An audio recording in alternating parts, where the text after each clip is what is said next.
এটা একটা চক্রান্ত। এটা একবার নয়, প্রতিদিন হয়।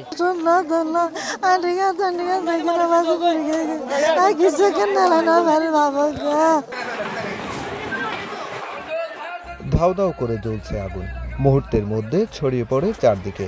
আগুনের লেলিহান শিকায় পুড়ে ছায় একের পর এক বসতি। জীবন বাঁচাতে ঘর থেকে বেরিয়ে আসেন সবাই, অবস্থান নেন ক্ষেত খামারে। শনিবার ৩ ঘন্টার আগুনে পুড়ে ছাই উখিয়ার কাটালতলী বাজার ও রোহিঙ্গাদের D3 ব্লক। এক সপ্তাহ যেতে না যেতে ১৩ নম্বর ক্যাম্পে ফের ঘটল ভয়াবহ অগ্নিকাণ্ড।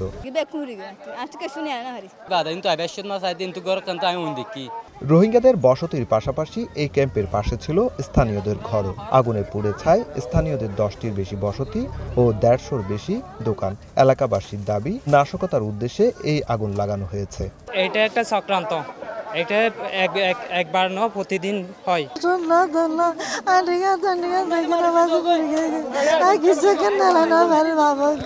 আমরা রোহিঙ্গার কারণে অনেক অশান্তিতে আছি। রোহিঙ্গারা প্রতি মুহূর্তে এখানে আগুন ধরা দিয়া প্রায় ৩ থেকে ৭০০ মতো দোকান পুড়ে গেছে। প্রায় নগদ টাকা ছিল, ক্যাশের মধ্যে ১ থেকে ১.৫ লক্ষ টাকার মতো সবকিছু পুরো ছারখার হয়ে গেছে। ফায়ার সার্ভিসের ৭টি ইউনিট আগুন নিয়ন্ত্রণে আনে। অবশ্য আগুনের সূত্রপাত সম্পর্কে তদন্ত না করে কিছুই বলা যাচ্ছে না বলে জানায় সংস্থাটি। আমরা তদন্ত করার পরে টোটাল যে ক্ষয়ক্ষতি এবং আগুন লাগার কারণ সেটা আমরা বলতে পারবো। এর আগে গত ২৪ মে উখিয়ার ১৩ নম্বর ক্যাম্পে ভয়াবহ আগুনে পুড়ে ছাই হয় ৫ শতাধিক বসতি ও দোকানপাট। রোহিঙ্গা ক্যাম্পে বারবার আগুন, এই আগুনের ঘটনাকে নাশকতা বলছে স্থানীয়রা। তাই দ্রুত এইসব ঘটনার সাথে জড়িতদের আইনের আওতায় আনার দাবি তাদের। উখিয়ার ১৩ নম্বর ক্যাম্প থেকে সুজাউদ্দিন রুবেল, সময় সংবাদ, কক্সবাজার।